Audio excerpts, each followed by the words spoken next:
welcome to Physics Charger Group, and we start our lecture number 2 of chapter 1, which is electric charge and the field.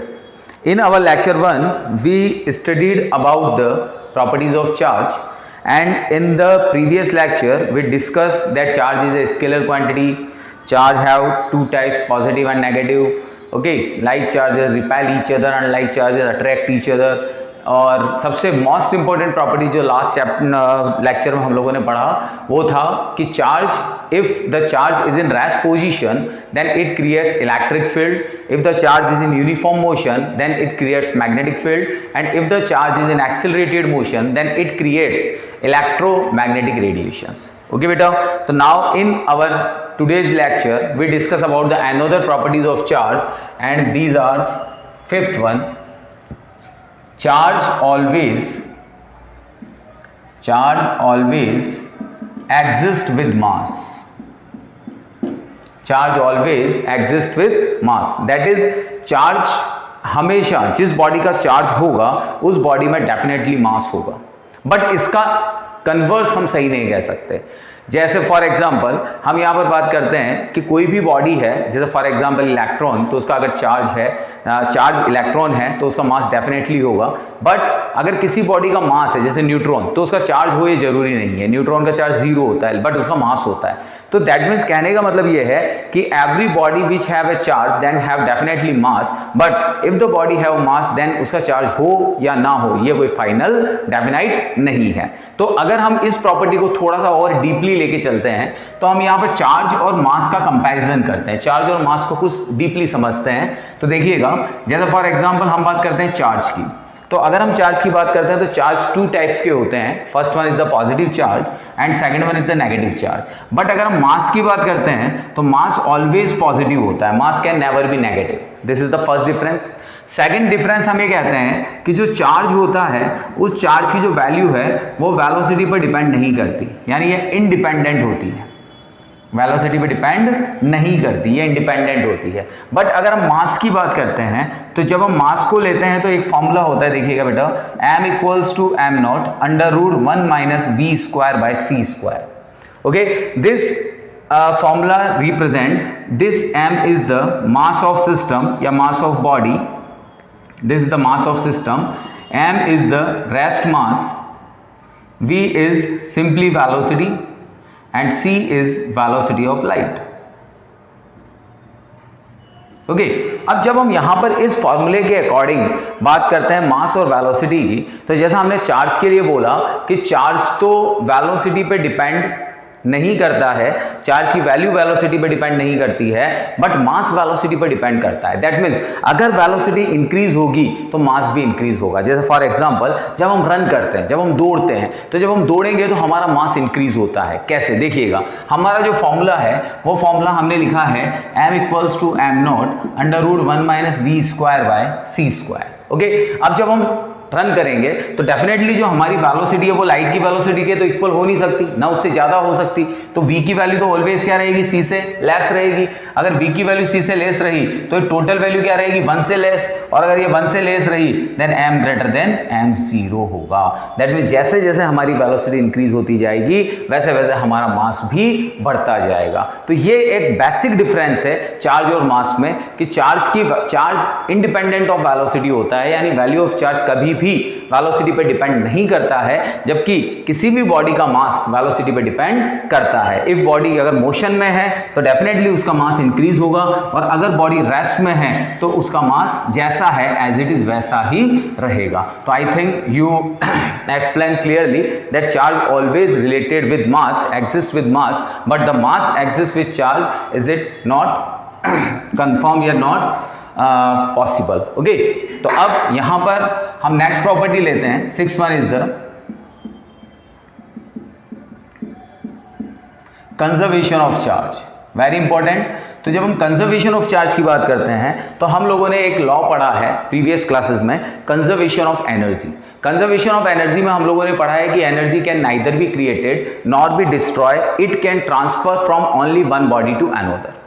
इसी से related अगर हम conservation of charge की बात करते हैं तो हम कहते हैं charge can neither be created nor be destroy, it transfer from one body to another. देखिए दोनों में डिफरेंस देखिएगा, एनर्जी में एक फॉर्म दूसरी फॉर्म में ट्रांसफर हो रहा है, बट यहां पर चार्ज एक बॉडी से दूसरी बॉडी में ट्रांसफर हो रहा है। चार्ज का फॉर्म ट्रांसफर नहीं होता है, चार्ज का फॉर्म चेंज ही नहीं होता है। इसका मतलब यह है कि अगर एक बॉडी से इलेक्ट्रॉन चला तो दूसरी बॉडी में प्रोटॉन नहीं पहुंचेगा, यानी electron not converted into the proton.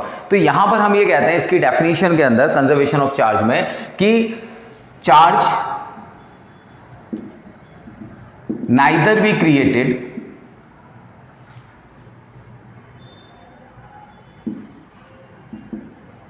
nor be destroyed, it can transfer from one body to another। यानी ये एक बॉडी से दूसरी बॉडी में इजी गोइंग ट्रांसफर हो जाता है और इसी को हम कंजर्वेशन ऑफ चार्ज कहते हैं। अब इसी कंजर्वेशन ऑफ चार्ज में अगर हम एक प्रॉपर्टी को और डाल दें इसी कंजर्वेशन ऑफ चार्ज के लिए, तो हम एक बात करते हैं आइसोलेटेड सिस्टम की। समझिएगा बहुत ध्यान से, हम किसकी बात कर रहे हैं यहां पर? आइसोलेटेड सिस्टम की।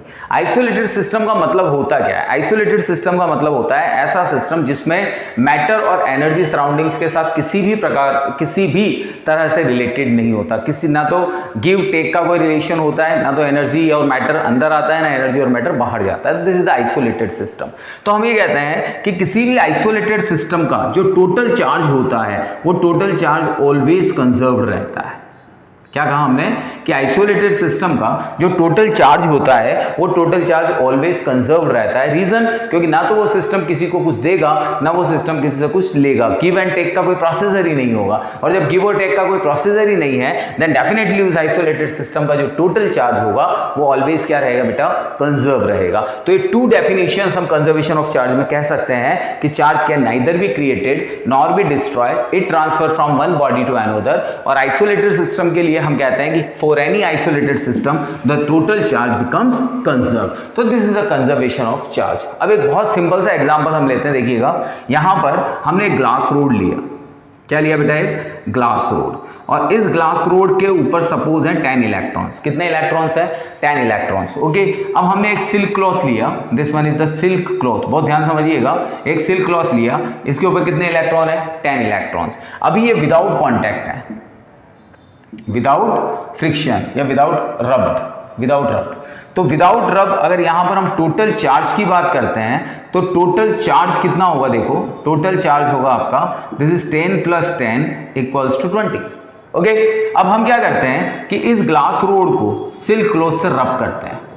जब ग्लास रोड को सिल्क क्लॉथ से रब करेंगे तो रब करने पर क्या होगा? फ्रिक्शन होगा, और फ्रिक्शन से इलेक्ट्रॉन्स का ट्रांसफर होता है। फ्रिक्शन से इलेक्ट्रॉन्स ट्रांसफर होते हैं। रीजन, क्योंकि थर्मल एनर्जी की वजह से उन एटम्स में जो आउटर मोस्ट शेल के इलेक्ट्रॉन्स होते हैं वो एनर्जी को गेन करते हैं, फ्री हो जाते हैं और एक बॉडी से दूसरी बॉडी में ट्रांसफर होते हैं। तो सपोज जब आपने सिल्क क्लॉथ से इस ग्लास रोड को रब किया तो हमने इमेजिन किया कि 5 इलेक्ट्रॉन ग्लास रोड से लॉस हुए और सिल्क क्लॉथ पे चले गए। ओके, तो नाउ इस ग्लास रोड पर अब कितने इलेक्ट्रॉन्स रह गए? 5, और सिल्क क्लॉथ पर कितने पहुंच गए? 15। तो now after rubbing total electrons कितने हो गए? 5 + 15 = 20। यानी प्रीवियस पहले विदाउट कांटेक्ट या विदाउट रबिंग कितने थे? 20। आफ्टर रबिंग भी कितने हैं? 20। यानी चार्ज कंप्लीटली कंजर्व। उसका रीजन क्या है? उसका रीजन ये है कि ये ग्लास रोड और ये सिल्क क्लॉथ मिलकर एक आइसोलेटेड सिस्टम बना देता है, और आइसोलेटेड सिस्टम बनाने की वजह से जो चार्ज का ट्रांसफर होना है, जो चार्ज का मूवमेंट होना है, वो सिर्फ इसी सिस्टम के अंदर होता है, ना तो इस सिस्टम से बाहर होता है, ना बाहर से कुछ अंदर आता है। That means charge completely conserve रहता है। क्लियर है बेटा? तो this is the main example, this is simple example of conservation of charge. इसी तरह से रेडियो एक्टिव रिएक्शंस जो होती हैं वो भी कंजर्वेशन ऑफ चार्ज को रिप्रेजेंट करती हैं। जैसे एक सिंपल सा रिएक्शन हम ले लेते हैं, यूरेनियम 238। इस यूरेनियम 238 से एक अल्फा पार्टिकल को हम रिलीज करते हैं। This one is alpha particle. आपने अल्फा पार्टिकल को रिलीज किया तो यहाँ थोरियम बचेगा, दिस इज 234। ओके, तो now this one here charge is also conserved. This is 92, this is 90 and 2, this is 92, 234 and 4, 238 and 238. तो जितनी भी रेडियो एक्टिव रिएक्शंस हैं उन रेडियो एक्टिव रिएक्शंस में भी चार्ज ऑलवेज क्या रहता है बेटा? कंजर्व रहता है। अब देखिएगा एक और एग्जांपल हम लेते हैं। सपोज एक सिस्टम है और इस सिस्टम में बॉल्स रखी हुई हैं। इस बॉल पर 2 कूलम चार्ज है, इस पर 3 कूलम चार्ज है, इस पर -1 कूलम चार्ज है, इस पर 5 कूलम चार्ज है, इस पर -4 कूलम चार्ज है। अब क्या करते हैं, हम इस सिस्टम को रब करते हैं, इस सिस्टम को शेक करते हैं। तो जब इस सिस्टम को हम शेक करेंगे इस तरह से, इस तरह से जब हम शेक करेंगे इसको अच्छी तरह से, तो शेक करेंगे तो होगा क्या कि शेक करने पर ये जो बॉल्स हैं, ये बॉल्स या ये जो यहाँ पर चार्जेस का सिस्टम है, ये सिस्टम्स एक दूसरे के साथ में कोलाइड करेंगे, इनका पोजीशन चेंज होगा। अब देखिए पोजीशन चेंज होने के बाद क्या हो रहा है, देखिए ये जब एक दूसरे के कांटेक्ट में आएंगे तो अब पोजीशन क्या बनती है, देखिएगा this is 3 coulomb, this is 3 coulomb, this is -1 coulomb, this is -4 coulomb and this one. तो अब अगर इस जगह हम बात करते हैं तो इस जगह पर जो हमारा चार्ज है वो है Q1 plus Q2 plus Q3 plus Q4 plus Q5। Okay, तो that is 2 plus 3 plus 5 minus 4 minus 1, that is 5 coulomb. यही रहा इधर का टोटल चार्ज। अब अगर मैं इधर की बात करता हूं तो इधर कौन होगा, Q1 dash plus Q2 dash plus Q3 dash plus Q4 dash plus Q5 dash. तो अब यहाँ पर 3 plus -1 minus 4 plus x। Okay, तो यहाँ पर ये कितना हो गया 1 प्लस x। ओके, और इधर कितना आया 5। तो अब अगर मैं इन दोनों को, दैट मीन्स अगर मुझे कंजर्वेशन ऑफ चार्ज को समझना है तो मुझे प्रीवियस और फाइनल दोनों को इक्वल करना पड़ेगा, क्योंकि प्रीवियस और फाइनल में चार्ज ऑलवेज क्या रहता है, इक्वल रहता है। तो this is 5 equals to 1 plus x, then x equals to कितना कूलम, 4 कूलम। x की वैल्यू कितनी आ जाएगी यहाँ पर 4 कूलम। जब आप यहाँ 4 कूलम रखेंगे तो वापस आपका आंसर कितना आ जाएगा 5। तो this is the conservation of charge, जो हमें ये समझाता है, जो ये एक्सप्लेन करता है कि बिफोर एंड आफ्टर आप कॉन्टैक्टिंग के बाद में चार्ज की जो वैल्यू है वो क्या रहती है, ऑलवेज सेम रहती है। तो this is your conservation of charge. Okay बेटा, तो आई होप अंडरस्टैंड अच्छी तरह समझ में आ गया होगा आपको। तो कंजर्वेशन ऑफ चार्ज के बाद में जो नेक्स्ट प्रॉपर्टी हमारी है, सबसे इंपॉर्टेंट प्रॉपर्टी जिस पर हमारा एकेडमिक में क्वेश्चन भी आता है, and this is the quantization of charge. This is the quantization of charge. Okay, तो क्वांटाइजेशन ऑफ चार्ज का मतलब क्या होता है, पहले हम ये समझ लें थोड़ा सा कि क्वांटाइजेशन ऑफ चार्ज का मतलब क्या है। तो क्वांटाइजेशन ऑफ चार्ज का मतलब हम ये कह सकते हैं available fixed amount of charge, यानी क्वांटाइजेशन किससे रिलेटेड है, क्वांटा से। क्वांटा को हम क्या बोलते हैं, पैकेट्स। ओके, अब यहां पर हम ये कह सकते हैं फिक्स्ड अमाउंट, क्या बोलते हैं बेटा इसको, फिक्स्ड अमाउंट, या अवेलेबल भी लगा दें अगर हम आगे, available fixed amount of charge. ठीक, अब available fixed amount of charge की अगर हम बात करें तो इसका मतलब क्या है, फिक्स्ड अमाउंट ऑफ चार्ज का मतलब क्या है। जैसे फॉर एग्जांपल अगर मैं पर्टिकुलरली किसी एक बॉडी की बात करता हूं, जैसे फॉर एग्जांपल अगर हम इसी पेन की बात करते हैं, किसी शॉप पर मैं जाता हूं तो मैं पेन बाय करने जाता हूं तो मैं शॉप पर जाकर क्या कहूंगा कि please give me 1 pen, 2 pen, 3 pen, 4 pen, 5 pen, ऐसे बोलूंगा। क्या यूं भी बोल सकता हूं कि please give me 1.5 pen, 2.5 pen, 3.5 pen, ऐसा पॉसिबल है क्या, पॉसिबल ही नहीं है। दैट मीन्स मैं उससे एक कंप्लीट नंबर में, एक इंटीजर नंबर में उस पेन की डिमांड करूंगा।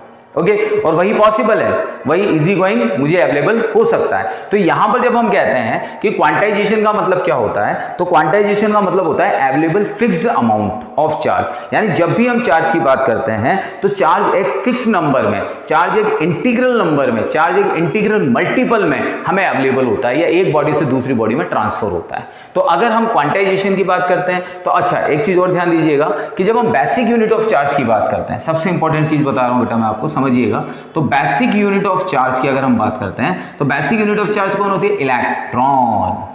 Very familiar all of you, electron. और इलेक्ट्रॉन का चार्ज कितना होता है बेटा, 1.6 × 10⁻19 कूलम। तो this is the basic unit of charge, this is electron. तो जब हम क्वांटाइजेशन ऑफ चार्ज की बात करते हैं तो एक साइंटिस्ट हुआ मिलिकन, बहुत ध्यान से समझिएगा, एक साइंटिस्ट हुआ मिलिकन। इस मिलिकन ने अपना ऑयल ड्रॉप एक्सपेरिमेंट दिया। कौन सा एक्सपेरिमेंट दिया बेटा? Oil drop experiment. और इस ऑयल ड्रॉप एक्सपेरिमेंट के बेस पे उसने हमें ये समझाया कि जिस तरह से ऑयल ड्रॉप टू ड्रॉप किसी एक टैप से किसी एक कंटेनर के अंदर आकर गिरता है, similarly the charge is always transfer from one body to another body in a particular number in a packet in a discrete form. It is not transfer from one body to body another body in continuous mode. Continuous mode में charge transfer नहीं होगा, ये always इस discrete form में transfer होगा या integer multiple में transfer होगा। तो यहां से उसने जो डेफिनेशन बताई क्वांटाइजेशन ऑफ चार्ज की, तो क्वांटाइजेशन ऑफ चार्ज की क्या डेफिनेशन बोली गई कि the charge always transfer in integral multiple of basic unit of charge, in integral multiple of basic unit of charge। Okay, अब बेसिक यूनिट ऑफ चार्ज तो हम बहुत अच्छी तरह से जानते हैं, इलेक्ट्रॉन। अब ये इंटीग्रल मल्टीपल क्या है? इंटीग्रल मल्टीपल का मतलब एक complete number 1 2 3 4 5 6 7 8 and so on. तो the charge always transfer in integral multiple of basic unit of charge. और जब हम इसका एक फॉर्मूला लिखते हैं, मैथमेटिकल एक्सप्रेशन लिखते हैं, then here Q equals to plus minus NE। Okay, अब यहां पर ये जो Q है, ये Q क्या है? तो Q है यहां पर system of charge, Q is the system of charge. N क्या है? N is the number of electrons. Okay, E is the electronic charge, E is electronic charge. And electronic charge कितना होता है? 1.6 into 10 to power minus 19 coulomb.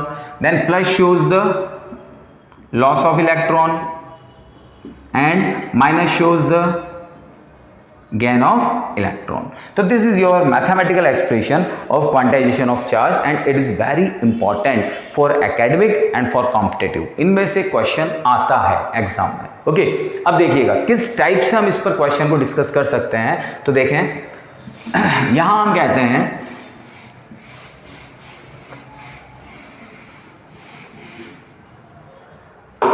एक question हम लोग लिखते हैं कि is Q equals 8 into 10 to power minus 18 coulomb is possible.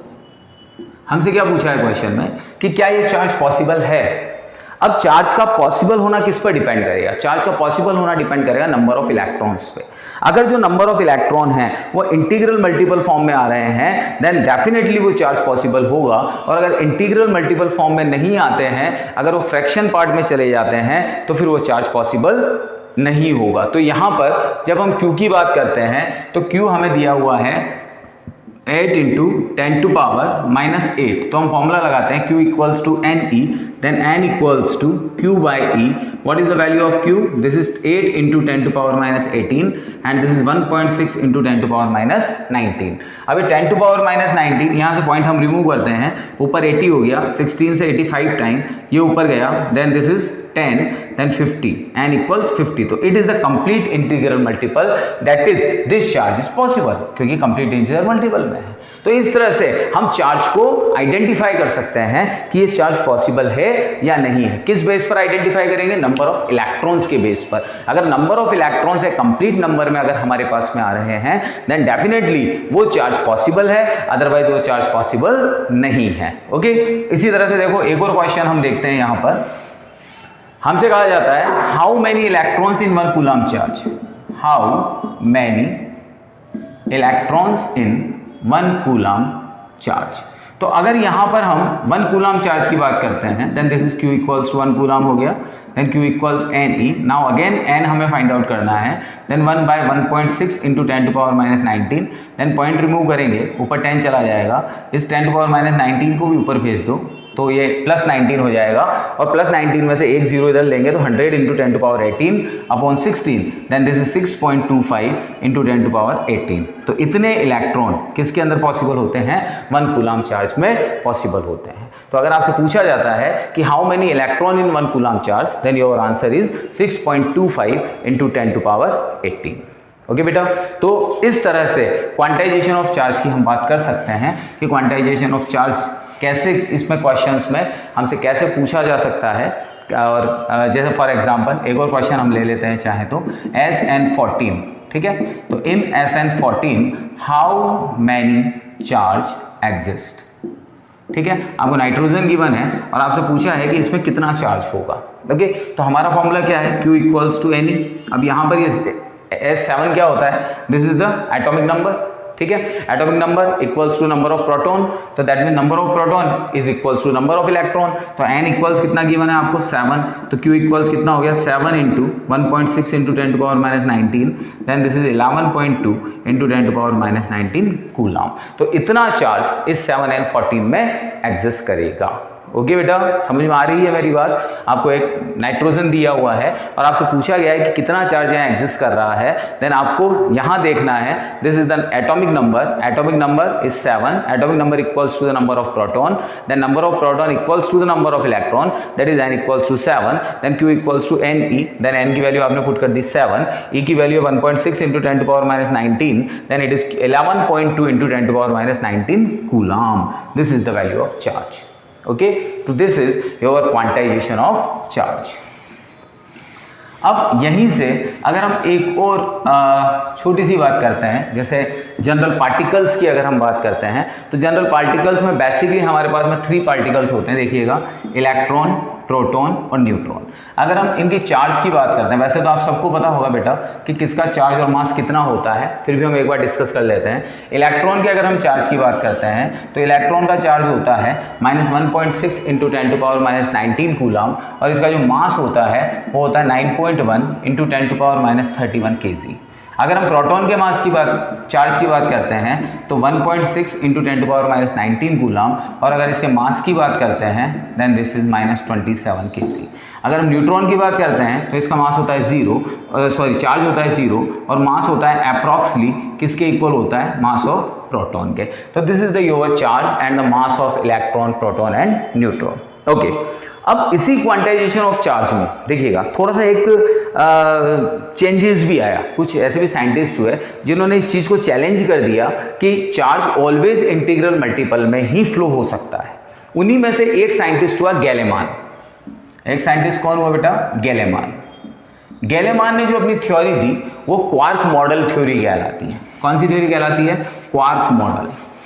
गैलेमान ने बताया कि जो न्यूक्लियस पार्टिकल्स होते हैं, न्यूक्लियस पार्टिकल्स कौन कौन होते हैं, प्रोटॉन एंड न्यूट्रॉन। ओके, तो जो न्यूक्लियस पार्टिकल्स होते हैं एक उन पार्टिकल्स से मिलकर बने हुए होते हैं या उन पार्टिकल्स का कॉन्स्टिट्यूएंट्स होते हैं जो पार्टिकल्स फ्रैक्शन पार्ट में अपने पास चार्ज को रखते हैं, यानी जिनमें चार्ज की वैल्यू +2/3e या -1/3e होती है। और इन पार्टिकल्स को नाम दिया गया क्वार्क पार्टिकल। कौन सा पार्टिकल नाम दिया गया, क्वार्क पार्टिकल। इस क्वार्क को गैलेमान ने 2 पार्ट्स में डिवाइड किया, 2 टाइप्स में डिवाइड किया। एक को तो बोला अप क्वार्क और एक को बोला down quark. This is U and this is D। Up quark की जो वैल्यू उसने बताई वो बताई +2/3e और डाउन क्वार्क की जो वैल्यू बताई वो बताई -1/3e। ठीक है, अब जब यहाँ पर इससे डिस्कशन करके ये पूछा गया कि भाई किस तरह से ये न्यूक्लियस पार्टिकल का फॉर्मेशन करते हैं, किस तरह से ये प्रोटॉन और न्यूट्रॉन को मैक करते हैं, तो इसको उसने समझाने के लिए ये बताया कि प्रोटॉन जब भी बनाना होगा तो प्रोटॉन के लिए हम क्या करेंगे, 2 अप क्वार्क लेंगे और एक डाउन क्वार्क लेंगे। क्या लेंगे बेटा, 2 तो अप क्वार्क लेंगे और एक डाउन क्वार्क लेंगे। अब कैसे, तो अप क्वार्क जब लिया तो 2/3e और डाउन क्वार्क लिया -e/3e। जब इसे हमने सॉल्व आउट किया तो सॉल्व आउट करने पर हमें क्या मिला, 2e -e/3, then this is 3e/3। Okay, तो हमें वैल्यू क्या मिली यहाँ से, simply +e। That is proton का जो चार्ज हुआ, प्रोटॉन का चार्ज कितना आया, +e। ओके, इसी तरह से जब हमने न्यूट्रॉन की बात की, तो जब हम न्यूट्रॉन की बात करते हैं तो न्यूट्रॉन के लिए उसने ये बताया कि अगर हम 1 अप और 2 डाउन ले लेंगे तो 1 अप और 2 डाउन लेने पर यहाँ पर न्यूट्रॉन का कंस्ट्रक्शन हो सकता है, न्यूट्रॉन बन सकता है। तो न्यूट्रॉन कैसे बनेगा, तो उसने बताया कि एक U लिया तो 2/3e, एक D लिया -e/3e, देन -e/3e, इसको सॉल्व किया तो चार्ज कितना आ गया, 0। यानी उसकी ये थ्योरी कहीं ना कहीं हमें सही लगने लगी, लेकिन जब इसी थ्योरी को दूसरे पार्टिकल्स पे अप्लाई किया गया then this theory is completely fail. दूसरा रीजन ये था कि ये जो पार्टिकल्स थे, इन पार्टिकल्स का लाइफ स्पान बहुत कम था। यानी एग्जिस्टेंस बहुत कम था। इसलिए इस थ्योरी को, क्वार्क थ्योरी को कंप्लीटली क्या मान लिया गया, फेलियर मान लिया गया। और बेसिकली किस थ्योरी को ही अडॉप्ट किया गया, this is the quantization of charge. इस थ्योरी को हमने यहां पर अडॉप्ट किया। ओके बेटा, तो ये क्वांटाइजेशन ऑफ चार्ज का बेसिक था जो हम लोगों ने पढ़ा। इसके बाद में हम बात करते हैं किसी भी बॉडी की चार्जिंग की, कि बॉडी को चार्ज कैसे किया जाता है, हम बॉडी को चार्ज कैसे कर सकते हैं। तो बॉडी को चार्ज करने के लिए हमारे पास में 3 प्रोसेसेस है। देखिएगा, चार्जिंग मेथड, चार्जिंग मेथड। जब हम चार्जिंग मेथड की बात करते हैं तो सबसे पहला चार्जिंग मेथड आता है हमारे पास में फ्रिक्शन। ओके, फ्रिक्शन यानी 2 बॉडीज को आपस में रब करना।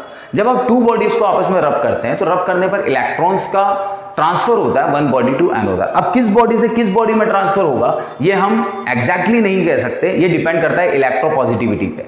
जैसे फॉर एग्जांपल ये एक सिस्टम है और ये दूसरा सिस्टम है।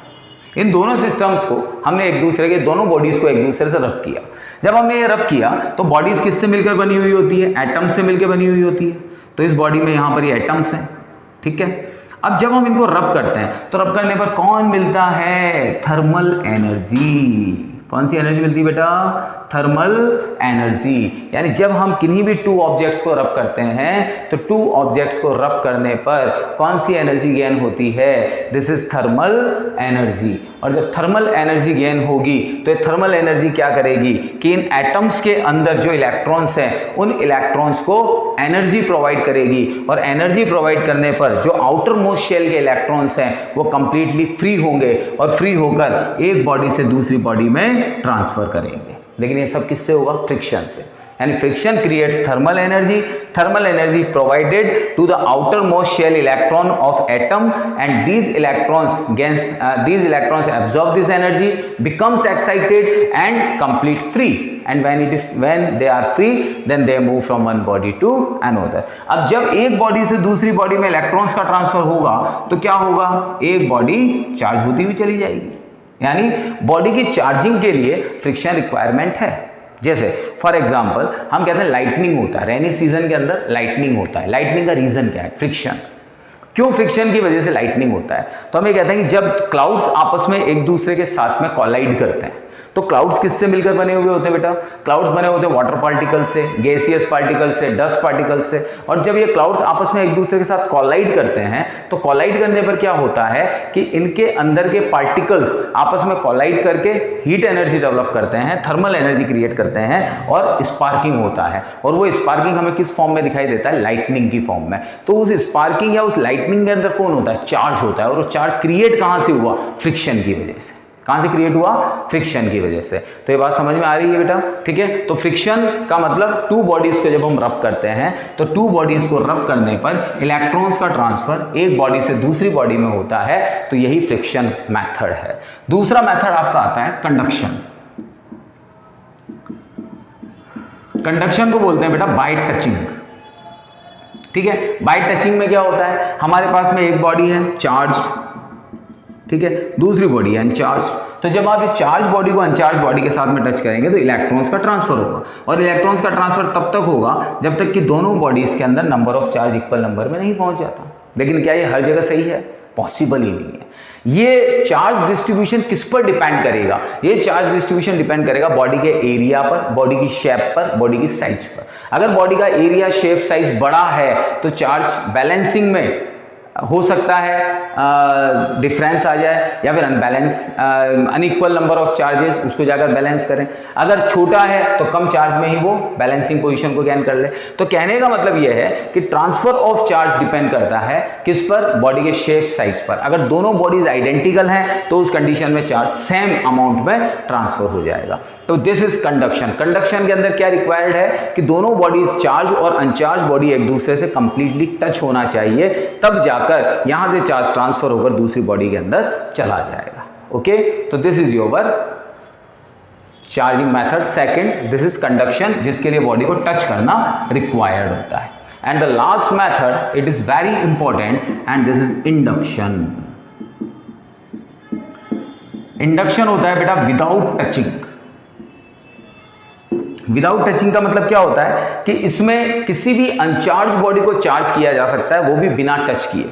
कैसे? देखिए हमारे पास में एक अनचार्ज बॉडी है, अनचार्ज मेटल है, ठीक है। अब मुझे इसे नेगेटिवली चार्ज करना है। कैसा चार्ज करना है? Negatively charge. तो मैं इसके पास में एक पॉजिटिव बॉडी को ले जाता हूँ, ठीक है। मैं इस पॉजिटिव बॉडी को जब इसके पास में ले गया, टच नहीं किया है, इसके पास में लेके गया हूं, तो अब ये मेटल कैसा है? अनचार्ज। अनचार्ज का मतलब होता है न्यूट्रल बॉडी। कौन सी बॉडी? Neutral body. जब आप इस पॉजिटिव चार्ज बॉडी को इसके पास में ले जाएंगे तो ये क्या करेगा? इसके माइनस चार्ज को तो अपनी तरफ अट्रैक्ट करेगा और प्लस चार्ज को दूर भेज देगा। माइनस को अट्रैक्ट करेगा, प्लस को रिपेल करेगा। ओके, अब यहां पर हम क्या करते हैं कि यहां से इसको हम अर्थड कर देते हैं। ओके, जब हमने इसको अर्थ किया बाय कंडक्टिंग वायर, देन अर्थ भी एक कंडक्टर है, तो यहां से इलेक्ट्रॉन इस वायर के थ्रू इस एंड पर आते हैं और इस चार्ज को न्यूट्रल कर देते हैं। इस चार्ज को क्या कर देते हैं? न्यूट्रल। जब इस चार्ज को इसने न्यूट्रल कर दिया तो अब हमारे पास में यहां पर इस एंड पर सिर्फ कौन सा चार्ज बचा? नेगेटिव चार्ज बचा।